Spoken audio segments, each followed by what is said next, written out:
Welcome to the series of Microsoft Azure. In the previous videos of the series, I showed different Azure resources and their usage with hands-on example. You can check the link of the full playlist in the upper right corner. Today, I will walk through the Azure Data Factory from scratch with a detailed explanation. Next, I will set up an Azure Key Vault and how we can use for secret store and fetch. I will use the SQL server. I will set up SQL server and I'll put the secrets in the Azure keyword and I will fetch the established connection. So let's get started.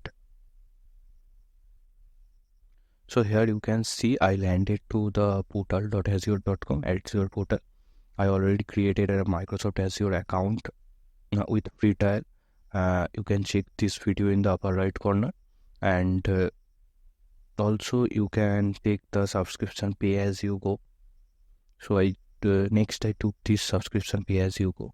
So first I will tell about the Microsoft resources. The Microsoft Azure resources refers to any of the numerous services or instances that you can create, configure and manage within the Microsoft Azure cloud platform. These resources encompasses a wide variety of services and tools that allows user to build, deploy and manage application through Microsoft global network of data centers. Some of the example of the Microsoft Azure resources are the virtual machines instead of Windows or Linux virtual machines for computation, storage like the Azure Blob Storage, database like the Azure SQL Database, Managed Relational SQL Database Service. For the networkings, we have the virtual networks, enable secure communication between the Azure resources. And we have the Azure Load Balancer to distribute incoming network traffic across multiple virtual machines. We have the AI and machine learning, Azure Cognitive Services like the Azure Cognitive Search and all. For the analytics, we have the Azure Synapse Analytics and DevOps, Azure DevOps Service for planning, developing and delivering applications, Azure Pipeline, Azure Reports, etc. Now I am going to create a Azure Data Factory. So basically the Azure Data Factory is the cloud-based data integration service provided by Microsoft Azure that enables you to create, schedule and orchestrate data workflows. It is designed to handle complex data ingestion, transformations and movement scenarios across various data sources, both on-premises and in the cloud. So create the Azure Data Factory. I will choose the subscription pay as you go, and next I don't have any resource group, so I will create the resource group. So basically a resource group is a container that holds related resources for an Azure solutions. So I created this HTML resource group, and next I will for creating the Azure Data Factory, I will put a name for the Azure Data Factory and region or version. I won't change, and I will keep same the East2S and the V2. Next, I will review the Azure Data Factory and I will create this Azure Data Factory. Here you can see the deployment is in progress. So let's wait for the completion. So deployment is completed. Now I will go to the resources, and here I can see the data factory I created. Now further processing or further work on the Azure Data Factory, I have to go to the Azure Data Factory Studio, which is the web-based interface for managing Azure Data Factory, Microsoft cloud-based data integration service. It provides a visual environment to design, deploy and monitor data pipelines, making it easier to orchestrate complex data workflows. Next, I will set up the code repository for the Azure Data Factory. So basically the Azure Data Factory pipeline stored in the JSON format in the Git repository. So here you can see in the configure repository, I have to choose the repository type. I will choose the Azure DevOps Kit, and I already created organization for the Microsoft Azure, and I will choose the entry ID, and next I will select the repository. I already created this repository, and under this repository I created a project is Semalic Demo ADF, and the repository name I will choose the Semalic Demo ADF project and the repository now. Here you can see that we have the collaboration branch and the publish branch. So in Azure Data Factory, collaboration and publishing mechanism are crucial for managing and deploying data pipelines in a collaborative environment. This mechanism typically involves use of branches in the Git repository. So basically the collaboration branch is the main branch in your repository where team members collaborate on their developments of the data pipelines, dataset, link service and other components of the Azure Data Factory. And next, if I go to the publish branch, the publish branch is special branch in the Git repository where ADF stores the JSON files representing the published version of the data factory's pipelines, dataset, and other resources. The branch is used by ADF to deploy the latest published changes to the Azure Data Factory service. So here I will choose the collaboration branch as develop, but collaboration branch should be the main or the master, and the publish branch also the develop. I will work on the same branch, but in the team you have to choose the different one to work on the Azure data pipeline. But different resource, different employee will use, or the different team member will use the different branch, and ultimately they will merge to the collaboration branch. So repo is connected, you can see. Now you can see the Microsoft Azure Data Factory, the develop branch is selected, and I can create the different feature branch based on this develop branch and to start work on. In the Microsoft Azure Data Factory, on the left hand side menu items, you can see we have different menus like the author, monitor, manage. So basically authoring is the allows user to build the data workflows by dragging and dropping activities onto the canvas. And next we have this monitor. So monitoring is the track the execution of pipelines, view detail logs and monitor the status of the activities. Next we have the manage. We can easily create and manage connections to various data sources and define data sets used in the data workflows. In the Azure Data Factory, on the left side, you can see that we have different menus like the homes, author, monitor, manage. So home are dashboard providing an overview of the data factory, including quick links to recent pipelines, dataset and activities. And next we have the authors. This sections where you design and manage your pipelines, datasets and the data flowing link services. The author includes the pipelines, data flows, dataset and the link services. Pipelines is the sequence of define and manage sequence of activities. Data flow create and manage data transformation. Dataset define the structure of the data to be consumed or produced by activities. Link service configure connections to data sources and compute environments. Next we have the monitor. It provides tools for monitoring and troubleshooting pipelines. Pipeline runs view the history of the details of the pipeline execution. We have the activity runs monitor individual activities with the pipeline runs. And we also have the triggers, manage and monitor trigger status of the histories. Next we have the manage, administrator sections for managing various settings and configuration. Integration runtime, configure and manage integration runtime. We have lots of things there. You can create multiple data factory and you can switch between them. Here you can see we have this switch, which show you the current data factory informations, and from the below or drop down list you can choose the different data factory and switch. Now if I go to the Azure Data Factory access control IAM, so basically the access controls can be managed using the Azure identity and the access management, identity and access management IAM system.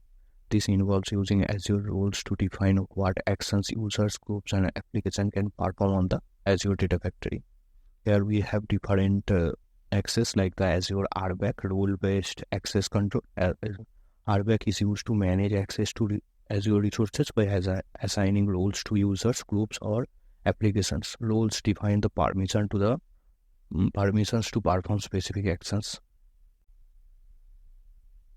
Next, I will go to the Azure portal and create a Azure SQL database servers, which is the logical container in the Microsoft Azure that provides the management infrastructure for one or more Azure SQL databases.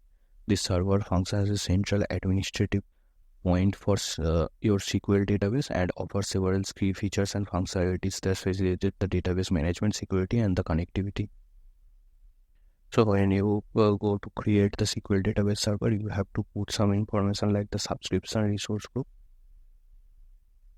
and a unique name to the SQL server. And for the authentication method, I will put the use SQL authentication, where I have to create the admin login password. Login basically the username and the password, and I can authenticate by providing this username and password. Next, I will go to the networking. Networking I will keep as it is, and other settings I will keep as it is, the security and the additional settings. And next I will review and create this. So after successfully created the SQL server, I will go to the SQL server properties, and I will pick the SQL server endpoint or the SQL server name. And next I will go to the SQL Server Management Studio, where we can manage the SQL Server database, tables, views, etc. So I have to put there the server endpoint, username, password, and I can access the SQL Server from the SSMS or the SQL Server Management Studio. But here you can see it's not able to connect to the servers. It's providing the message, the error occurred, the establishing connections. So it's the firewall issue, where these machines or these machines IPs, it's restricted to access the SQL server. So I will go to the networking of the SQL server, and next I will public network access was disabled. I will choose the selected networks and add my client IP address to allow to access the SQL server from this client IP address. I will update these changes, and next I will again go to the SQL Server Management Studio and try to establish connections to the SQL server. Now you can see I successfully connected to the SQL server. Next I will listing the database and tables we have, but there will be some system tables and some sample tables and system databases. So what I will do, first I will create a new database to work on it. So I will create new database. I will put the new name like the HTML demo. So you can see my database is created. Now if I go inside the database, we don't have any tables there. So I will next create tables. So I will open the new query window. So by providing the create table query, I will create the customers table, which will contain the customer ID, name, email, and the address. So you can see the dbo.customers is created, and we have these columns which is provided. Next I will create the transactions tables.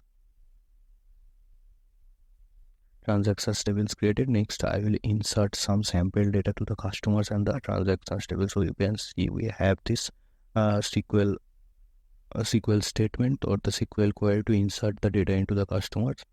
And next I will do same the insert. I will insert to the transactions tables also. Next I will query the customers and the transactions tables to see if those data are successfully inserted into those tables or not. So I will select top 1000 rows of the customers tables.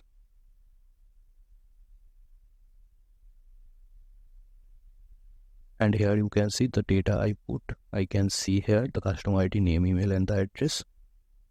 And next for the transaction, I will do same. I will select rows of the transactions tables. And you can see we have the 3 rows there, which we inserted. Next, I will go to the Azure Data Factory studio, and I will create the link service for the SQL server, which specify the connection information required for the ADF to connect to this on-premises Azure SQL Server database. Next, I will go to the Azure Data Factory Studio and go to the Manage menu items. Here I will get the link service, and I will create a new link service for the SQL Server data store. So I'll choose the Azure SQL database, and next I'll put a name by which I can identify this link service. So it will be the HTML which SQL server I created. This is HTML SQL server, and the connection string I have to provide. Subscription I will choose, and the server name will be the HTML SQL. Database name I choose.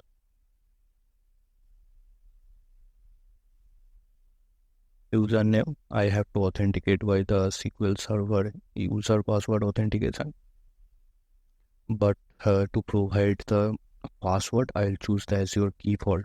So that the link service can pull the secrets or the password from the Azure Key Vault. So the Azure Key Vault is nothing but a cloud service for securely storing and managing sensitive information such as secrets, encryption, keys, and certificates.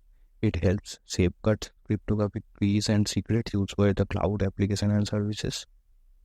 It provides the secrets, securely store and manage sensitive information, and keys, manage cryptographic keys used for the encryption and the decryption. Certificates, manage SSL/TLS certificates and other certificates for secure communication.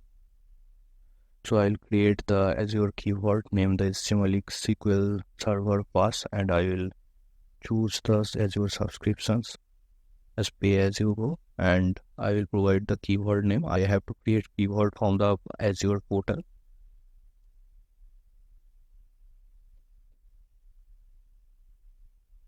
To get the secrets from the Azure Key Vault on the ADF, I need another link service, the Azure link service. I will put the name SQL Server, HTML SQL Server.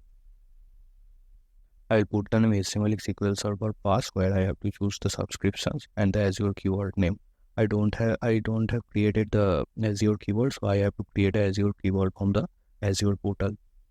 So in the Azure portal, I have to do same. I have to choose the subscription, the resource group, and the Key Vault name. I have to choose specific. So Key Vault can contain multiple secrets, so you can put a generic name there. So the Key Vault name. So here I will put for the SQL pass, but you can put the generic name so that you can use for the different things, for the SQL Server pass or any others secrets or credential to store. Next, I will create this. You can see the deployment is complete, and SQL Server and the Key Vault is created. The HTML SQL Server pass.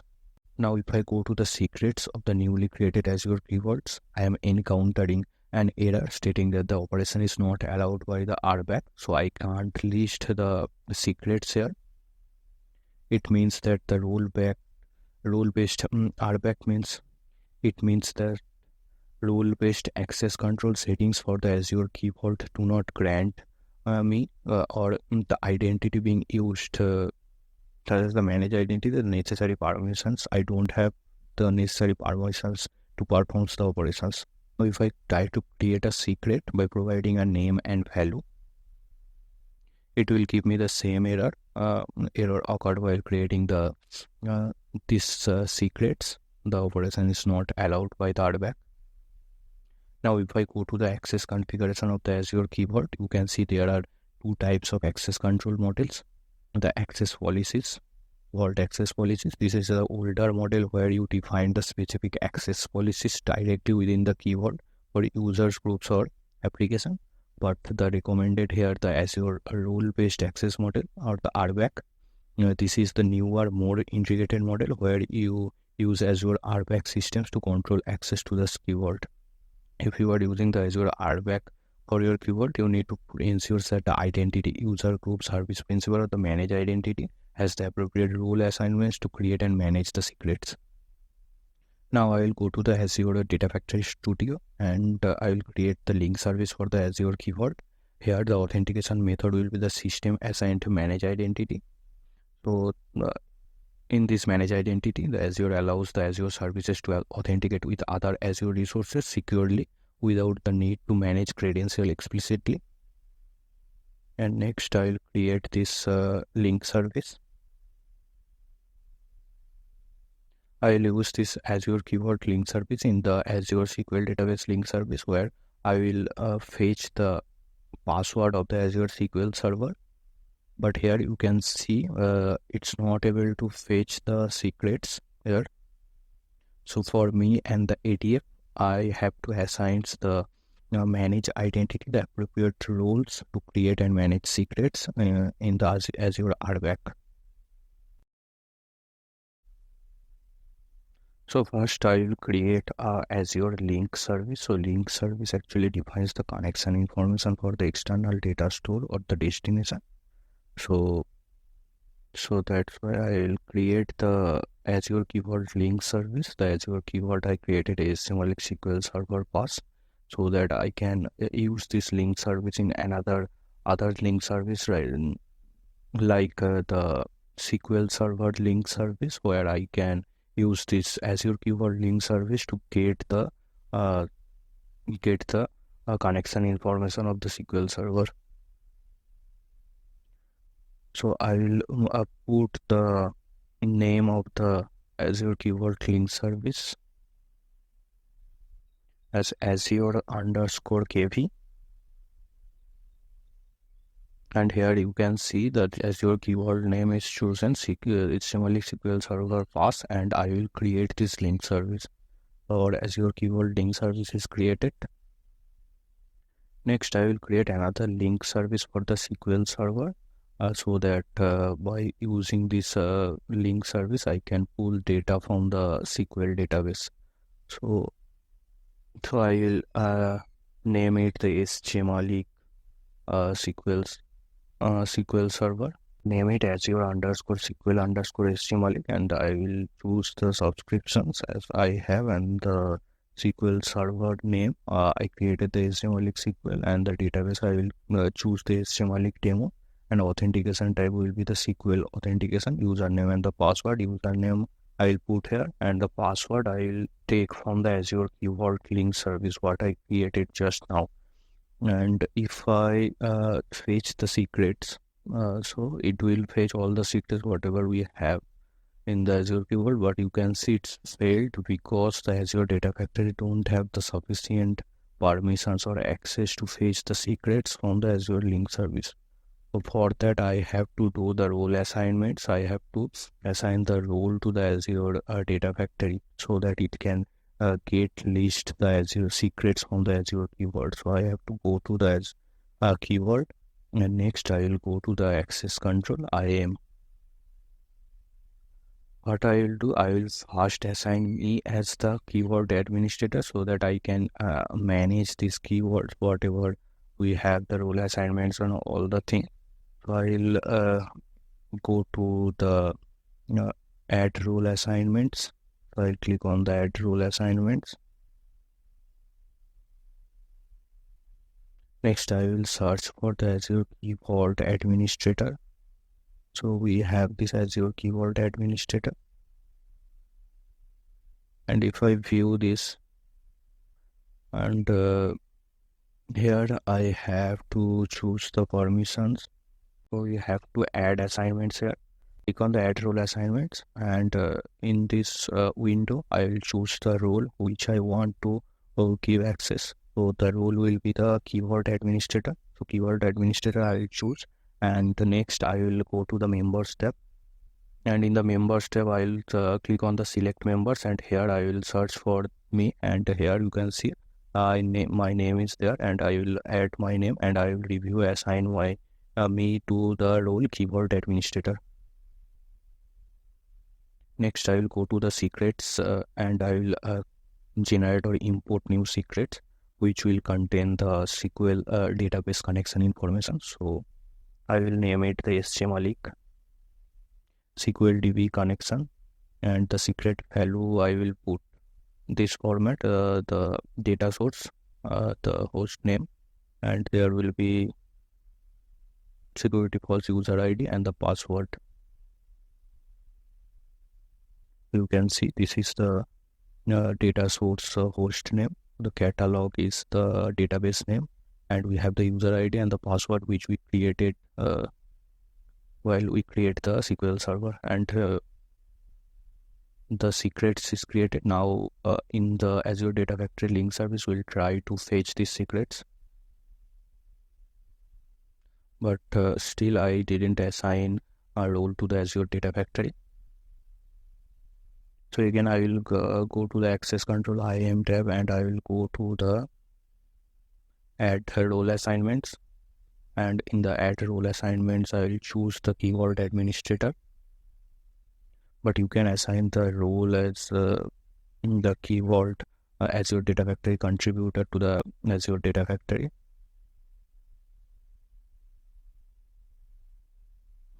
Next, I will go to the members tab, and I will pick the manage identity, and in the manage identity I will add or select members. So here the manage identity for the data factory, so you can see so all system assign manage identity, I will pick the data factory and I will add. And next the role I have to given, so role I didn't pick. The role will be the Key Vault administrator or the Azure Data Factory contributor. Now I will review and assign the data factory to this role. You can see the role assignment is added, and you can see the data factory here in the list. Now if I try to fetch the secrets or list the secrets, it should come in the drop down. So you can see the HTML SQL DB connection, it came up. And now if I test connections, so invalid database configuration string provided, it's telling, so I have to check the secret content, whatever value I put in the secret. So you can see it's failed because I put the whole connection string in the secret, so it will not be the authentication type. It's SQL authentication. Instead of this, I have to put the whole connection string in the from the Azure Key Vault. I have to pull the whole connection string for this. So I will choose the Azure Key Vault and I'll choose this secrets. And now I will test the connection, and you can see the connection is successful. Now I will create this Azure SQL database link service. Okay, that's it for this video. In the next video, I'll show you the data flow. By using the data flow, I will pick the two tables, customer and transaction. Next, I will perform the join operation in the data flow. Next, I will aggregate and filter and do the calculative results and store it to another Azure blob. So keep watching, and if you like the video, please hit the like button. Please share my video and please subscribe to my channel. Thank you.